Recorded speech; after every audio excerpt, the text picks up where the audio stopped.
Στο σημείο αυτό έχουμε την τιμή να καλωσορίσουμε άλλον έναν εκλεκτό προσκεκλημένο από την Ευρώπη, την κυρία Deirdre Hughes, η οποία είναι εμπειρογνώμων, διεθνής εμπειρογνώμων σε θέματα συμβουλευτικής σταδιοδρομίας. Έχει ασχοληθεί ιδιαίτερα με την ποιότητα στη συμβουλευτική σταδιοδρομίας και από εκεί είχα την τιμή να την γνωρίσω.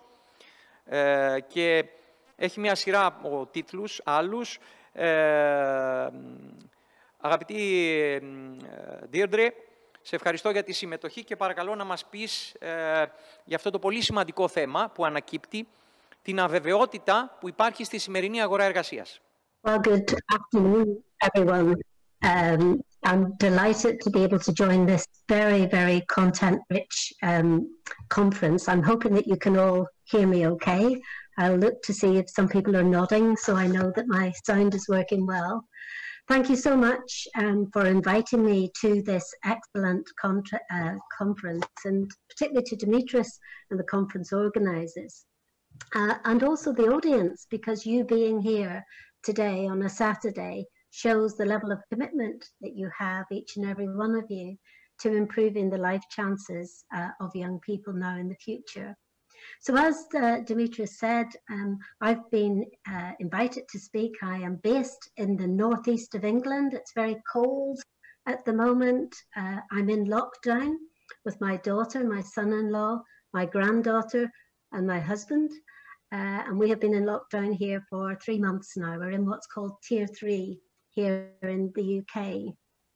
And so I'm speaking to you today about labour market uncertainty and managing risk and coping with change.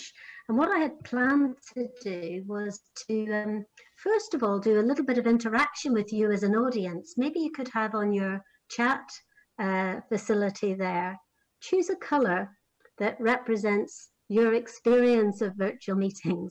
What colour are you in? Green, light green, yellow, orange, and maybe Dimitris, because I can't see my chat here, you'll be able to give me an idea as to what the audience are saying.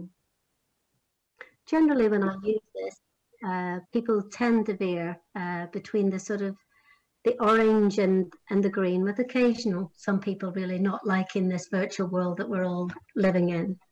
But it's important in the context of our subject because we are living in a virtual world at the moment, and we need to think about how that impacts on young people in particular in a career counselling and career support context. And I'm very mindful our audience have people who are from the public sector, from the private sector, and indeed from the third sector. So today's input is really about career support policies and practices, smoothing transitions for young people. Previous presenter, Katerina, the emphasis she had on outcomes here for most of us, no matter what your circumstances, the pandemic has impacted on everyone's lives in some shape or form. Maybe you have seen the industry that you work in collapse. Maybe you've been furloughed, or maybe you're just navigating working from home with childcare responsibilities. Or perhaps at times you've felt lonely during this tricky time. But I think as a society, we have been able to show how we can adapt and be resilient to the significant changes in our lives. And that's what we need to do going forward. Deirdre, δεν βλέπουμε την παρουσίασή σου. Sorry, Deirdre, we cannot see your presentation. Could you please use the full screen so that we can see your presentation? Great. I hope this is better. So the first thing I want to ask each and one of you to think about is how clear is your career strategy right now in terms of supporting young people? Do you make it up day by day? Or do you have a crystal clear idea of the direction of travel? Just use the chat facility there and score 1 to 10. Dimitris, perhaps you could tell me just what the average score is between 1 and 10. And the reason I ask is that we all need to have a strategy for supporting young people during these, what I call VUCA times. So I'm going to reflect on young people's career development. I'm going to set out international and national evidence on key trends, and also then to focus on the challenges and the opportunities for career counsellors and their allied partners, and think about where next. Now, I believe when it comes to transitions and careers that we need simple language so that the man and the woman on the street understands what a career counsellor does, and indeed understands what career support is all about. So I want to begin really by saying that career is a sequence of life and work experiences over time, and everyone has one. It doesn't matter if you're a cleaner in a school and you are juggling that with your childcare and other things, or if you're a top executive in a company, that really everyone has a career. And sometimes people describe it as livelihoods. And I believe going forward in the next few years, more and more people will be interested in how their livelihoods can be sustained. And where career counselling fits in is in these 4 domains, I believe. So if I say other things and show you other slides, please take from today, this is the most important aspect around what good career counselling and support is all about. Now, never before in the human history has career guidance been so important. Perhaps Dimitris has already mentioned this to you. But this is a really significant paper that came out in December of last year called Investing in Career Guidance. And the central messages in here were that young people are staying in education longer than ever, that more decisions need to be made, more than ever before. We've heard from other speakers talking about entrepreneurship. We know about the gig economy. We know about the labour market changing. And we know that education and training is increasingly fragmented. And I'll give you some examples from the UK and see how that resonates in your scenario. The automation, the digital age is upon us, and it's driving this dynamic labour market. Growing evidence that career guidance and counselling works, and I'm going to share with you the latest finding in England around personal guidance, career guidance, and a return on investment for governments on that. But what people think, young people think about their working futures is really, really crucial. Their experience of their potential working future really matters around, can they link the relevance of their schooling to a future world of work? Or if they have left their schooling, can they have a line of sight to opportunity that keeps them inspired and keeps them switched on and moved? Now, the ILO has shown us that the pandemic is inflicting a triple shock on youth. Not only is it destroying their employment, but it's disrupting their education and their training and placing more major obstacles in the way of those seeking to enter the labour market. And a statistic, really, which I think says it all, is that more than 4 in 10 young people aged 15 to 24 were employed in hard-hit sectors of the pandemic. And 77% of those were in informal jobs, compared to 60% of workers aged 25 plus. And that's where I think Dimitris and colleagues would be to be commended on having this focus very much on you. Now, here in the UK, you will be familiar, I'm sure, with our Prime Minister and his wonderful golden lock of hair. But here in the UK, we didn't manage COVID as well as you have managed it in Greece. And you're to be congratulated for that. We've had a very, very stop-start situation here. But the good news is a vaccine is coming next week, so we're all very, very happy.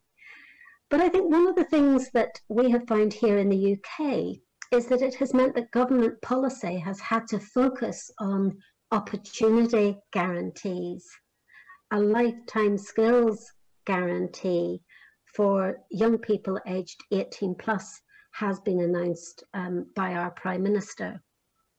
And just to say really that the UK, very much like other countries, have been focusing on job retention schemes. And I know you have your job support programme in place.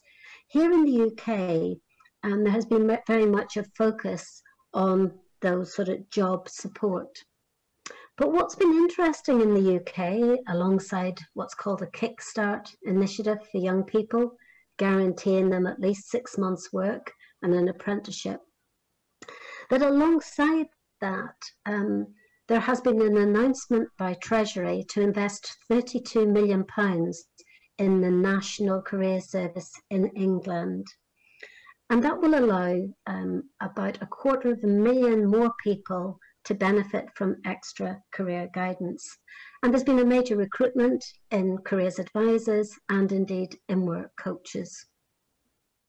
Now, alongside that, there's been a build, build, build strategy similar to China, Taiwan, and indeed other places, where the sectors that are growing and the infrastructure that's needed for better housing, etc., more and new labour market opportunities, we are told, will be on the horizon. And I want to pick up on the theme of labour market intelligence and information, because to do really good career counselling and career support, you need to know something about the labour market. So very quickly, in Wales, the government in Wales have been working on a new 5-year career strategy for Wales. This will be announced in January of next year, and I've been working very closely with Careers Wales, the national organisation, on that. And I was really pleased, as I said at the beginning, to hear about outcomes and skills, because I'll show you how Wales is going to look at skills and think about how it can drive improved outcomes for young people. But they have a unique programme called Working Wales, and it's called hashtag Change Your Story. And I think that's a wonderful hashtag for any nation with its citizens in a pandemic, particularly if you're feeling low, particularly if you've been displaced. Hashtag Change Your Story does actually give that motivational feel. In Northern Ireland, what governments in Northern Ireland have done, which is the country where I grew up, you might not hear it from my accent, but I am Northern Irish, they have guaranteed every young person who leaves school with a careers interview with a qualified and trained careers advisor. That's one of their real central pieces. And they've recently had an OECD review of skills in Northern Ireland, and the OECD has asked them to consider updating their strategy. And in Scotland, I had the pleasure of working with Minister Hepburn and his government officials earlier this year, and a new career strategy has actually been announced.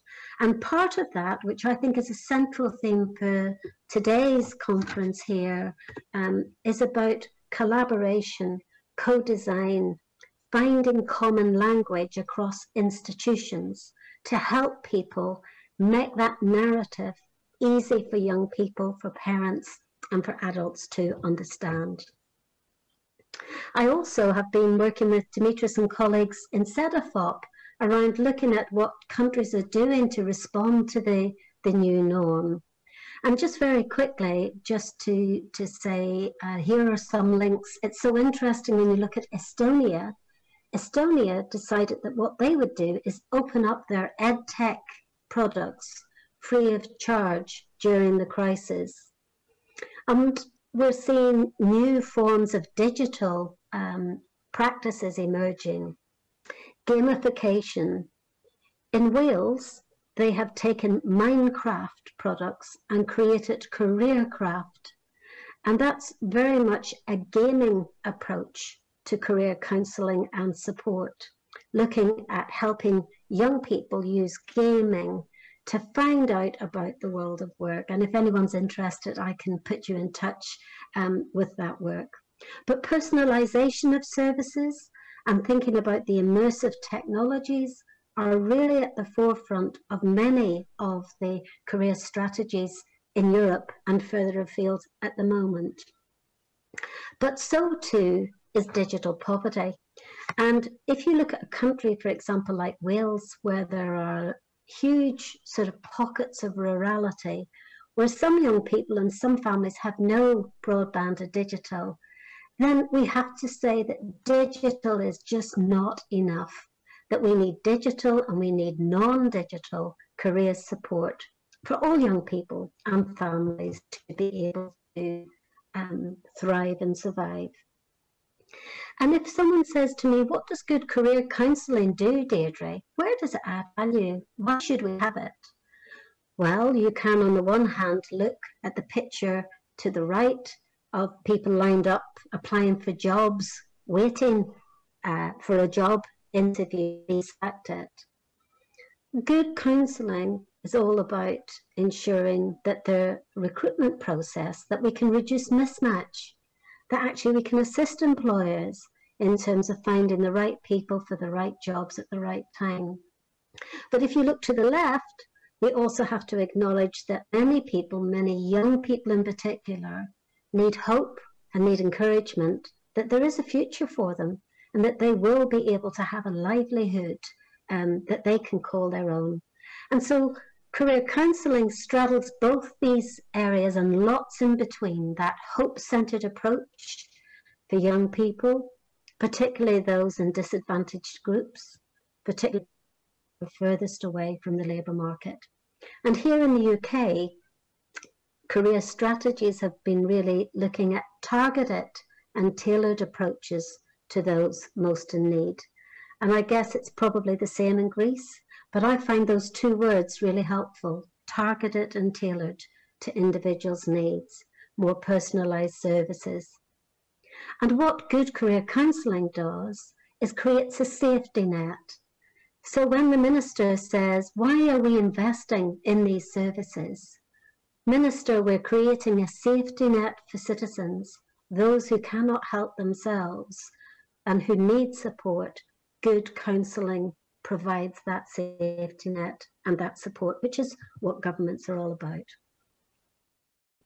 So moving on very quickly, just to say, I think we're in a society now where we're asking, which skills do we value?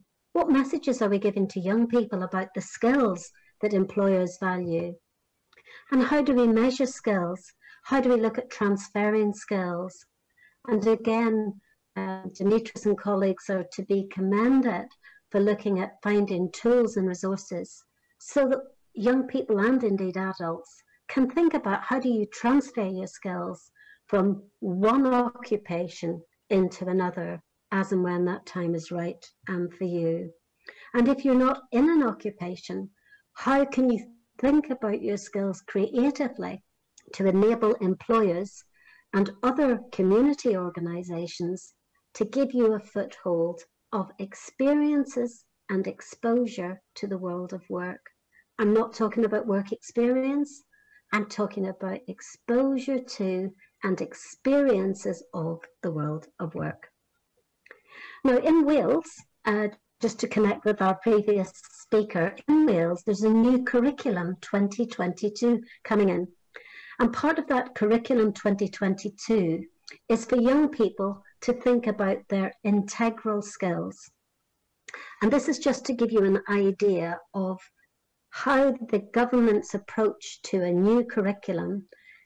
They will have a careers and work-related experiences as a key strand that fits into health and well-being within the school curriculum.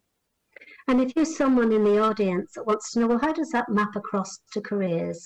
Then again, just contact me afterwards and I can give you another presentation on this.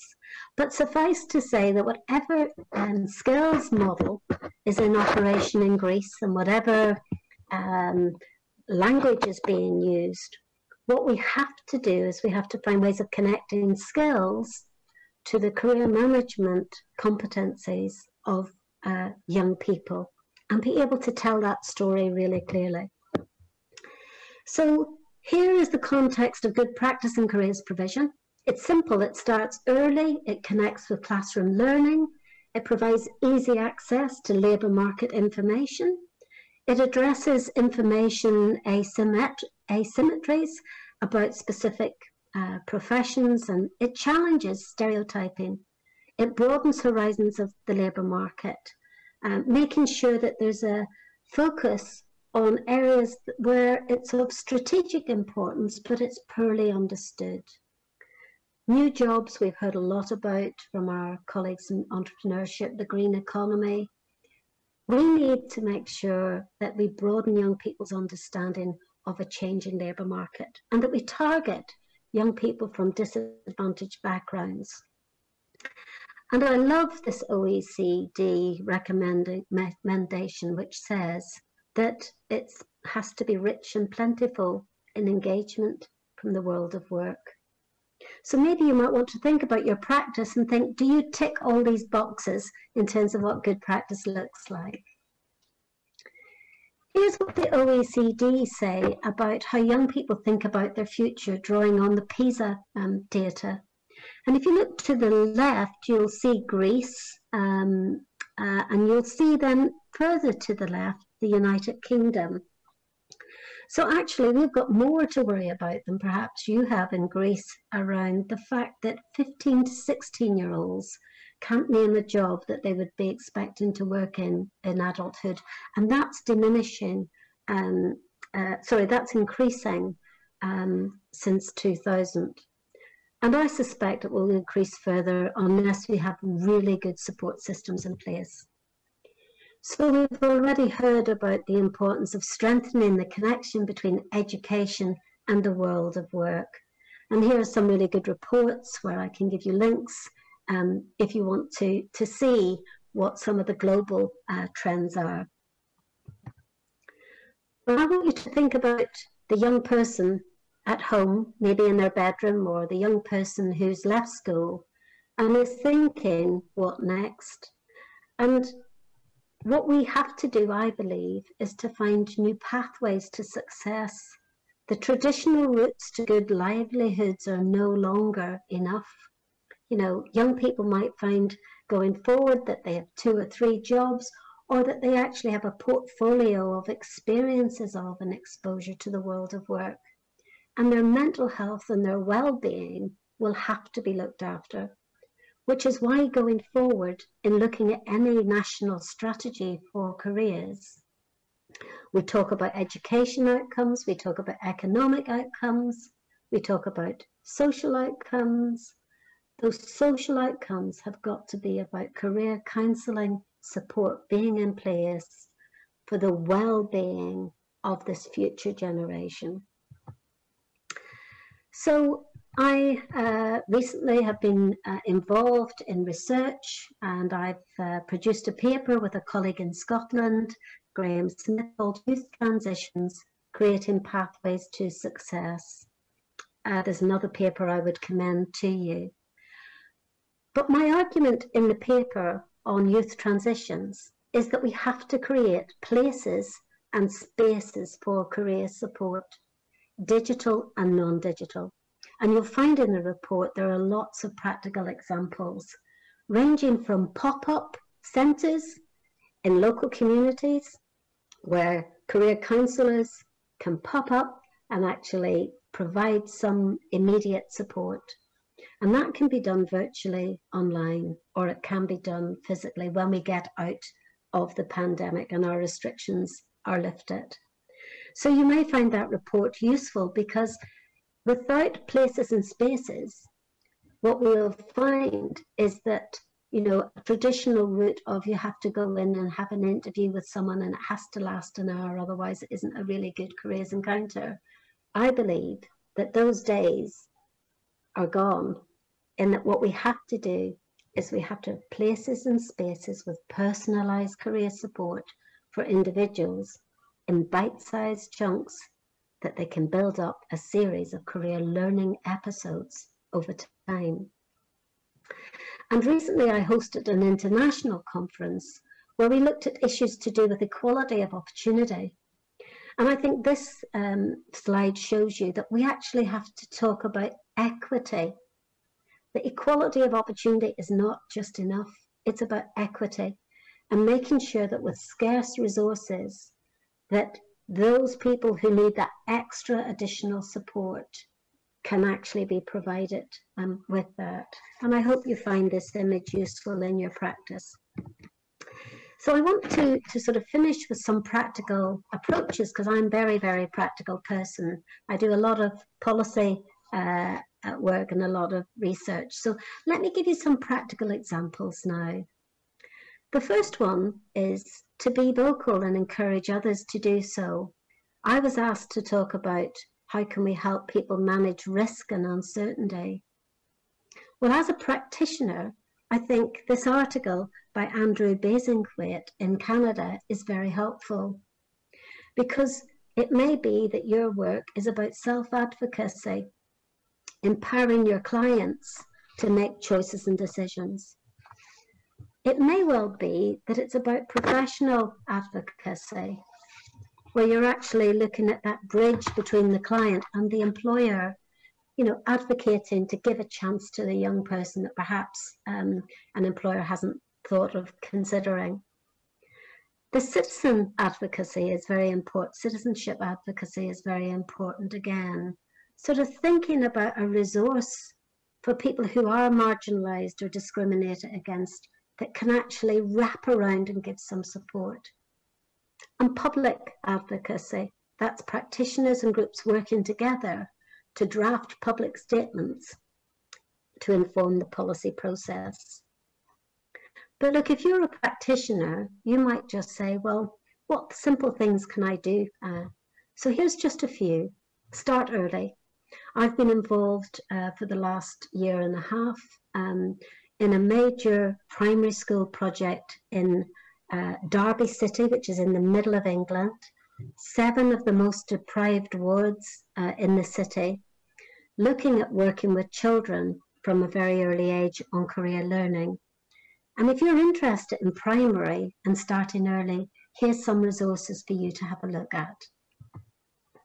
Now, these are the headlines that we find when it comes to why should we start early. Now, recently, someone said to me, Deirdre, in a pandemic, should we not focus more on the sort of 16 plus? Forget about things in primary school, because primary school, you know, don't forget, we shouldn't be teaching children about careers. Well, I'm going to argue that the opposite. If ever you need it to actually engage with children now about the world of work and what it might look like in the future, now is the time. Because children are influenced by their parents, their siblings, the people around them. And if your parents, your siblings, or the people around you have no line of sight to work, then as a child, children begin to eliminate careers from a very early age, from as early as 7 years old. And again, there's a whole presentation on this. I said that we need to provide places and spaces for young people. Now, in the UK, virtual career fairs, telephone interviews, having employer experiences of virtual tours of the world of work are becoming commonplace. Having podcasts for parents, also sort of thinking about how you can create one-stop shop approaches. And in Finland, you may or may not be familiar with this slide, but in Finland, they're looking at ways of having a one-stop guidance centre for young people so that these agencies can come together. And so I would invite you to sort of think about, well, it's not just about the high street visible places, which I personally believe young people need to see something visible that they can identify with and go to. But there's a great opportunity to co-design, to co-develop, to co-create, which is what's happening in Wales at the present time and in Scotland, to look at how can we create more one-stop shop centres, where as professionals, we personalise the services to the young people in a place and space that fits their particular needs. So what we need is to shift away from silos and move to simplicity. Where are the places and spaces that young people can go to for support? They need an entitlement. They have high aspirations. And in fact, when you look at lots of the research, it says that young people have high aspirations. But something happens in that transition phase for many that career counselling and career support needs to actually help address, to smooth those transitions.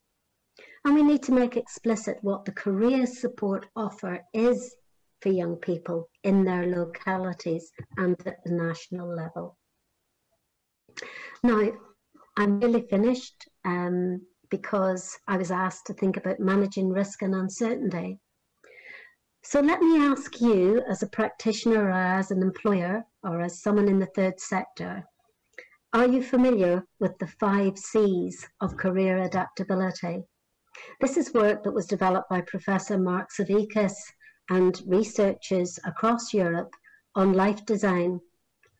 Now, I'm going to basically very quickly outline the 5 C's to you, which I think for a practitioner as well as for a young person, we need to consider and ask ourselves, can these be a helpful way of managing risk and uncertainty? The first C is about concern.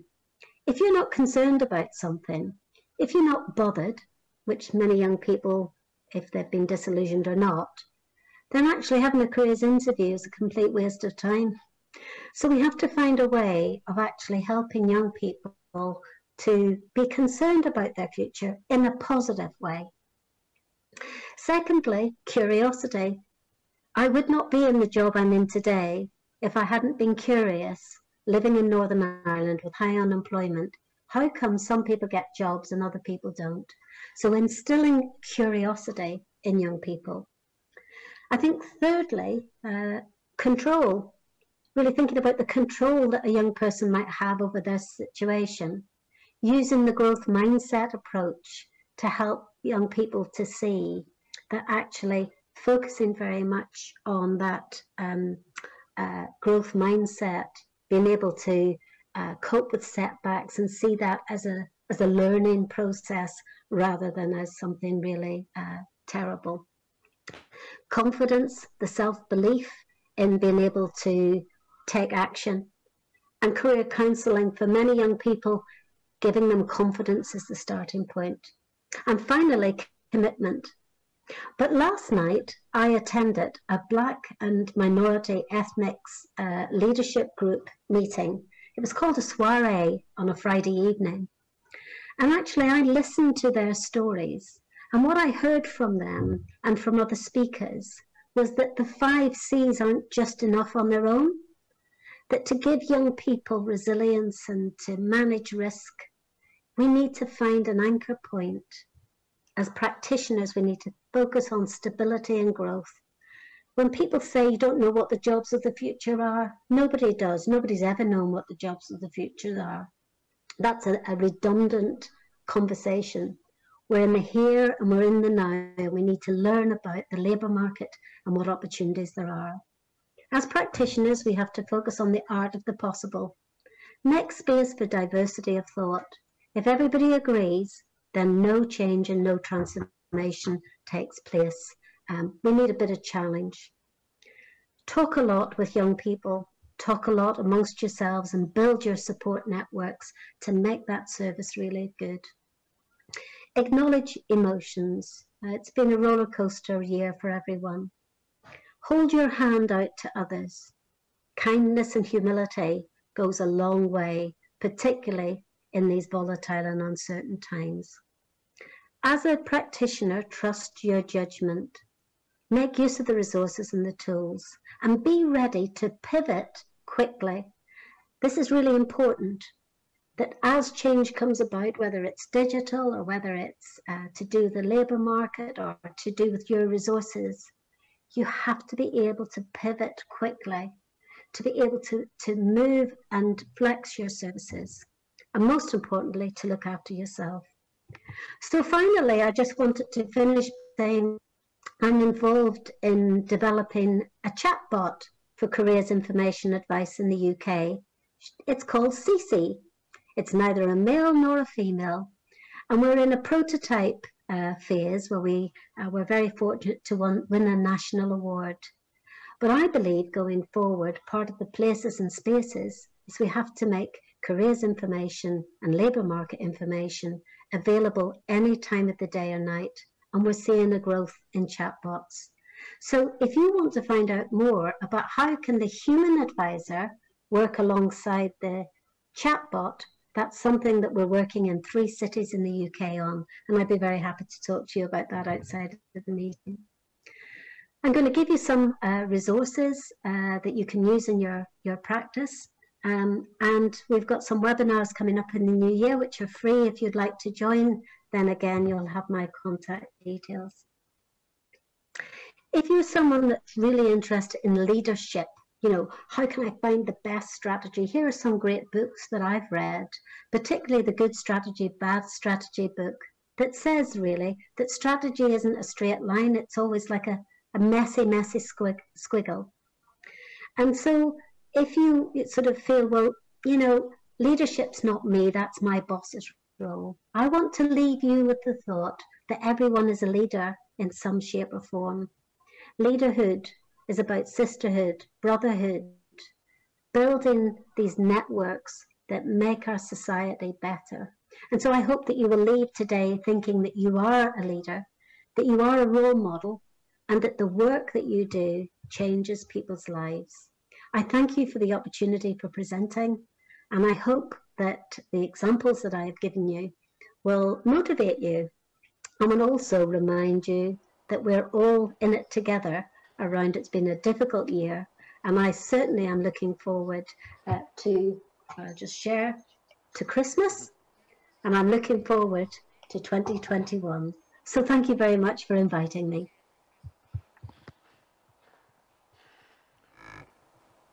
Σε ευχαριστούμε πολύ, Deirdre, για όσα μας είπες. Διατυπώσαμε το ερώτημά σου, βάλαμε το ερώτημά σου σε ψηφοφορία προς τους συμμετέχοντες, κατά πόσο έχετε μια ξεκάθαρη στρατηγική για τον επαγγελματικό προσανατολισμό στον φορέα σας. Ψήφισαν 155 άτομα σε μια κλίμακα από το 1 ως το 10. Το 10 σημαίνει έχω πολύ ξεκάθαρη στρατηγική, το 1 δεν έχω καθόλου ξεκάθαρη στρατηγική. Το 22% βαθμολόγησε με 7. Το 19% με 8, ακόμα καλύτερα. Το 5 όμως πήρε 15%. Το 6 12%. Το 4 9%. Το 3 7%. Κατεβαίνουμε. Άρα είναι μοιρασμένες νομίζω από μια πρώτη ματιά οι απαντήσεις. Κάποιοι έχουμε ξεκάθαρη στρατηγική, κάποιοι έχουμε λιγότερο ξεκάθαρη στρατηγική. Εγώ συγκράτησα από την ομιλία σου τα εξής πολύ σημαντικά νέες ψηφίδες, ας το πούμε, που έβαλες στη σημερινή συνάντηση. Όχι λοιπόν απαραίτητα επαγγελματική εμπειρία, αλλά έκθεση στην εμπειρία. Ψυχική υγεία, ισοτιμία, equity, μικρή ηλικία στον επαγγελματικό προσανατολισμό, καλή αντιστοίχηση θέσεων και νέων, συναισθήματα και κατά πόσο ανταποκρινόμαστε οι σύμβουλοι στα συναισθήματα των ανθρώπων που έχουμε απέναντί μας. Ξέρετε, έχουμε συμφωνήσει οι σύμβουλοι να μην τους λέμε πελάτες. Τουλάχιστον έχουμε κάνει αυτή την άτυπη συμφωνία να μην τους λέμε πελάτες. Να τους λέμε ωφελούμενους ανθρώπους που έχουμε απέναντί μας, και αυτή είναι και η παιδαγωγική διάσταση που θα θέλαμε να δώσουμε. Σε ευχαριστούμε για άλλη μια φορά για όσα μας είπες.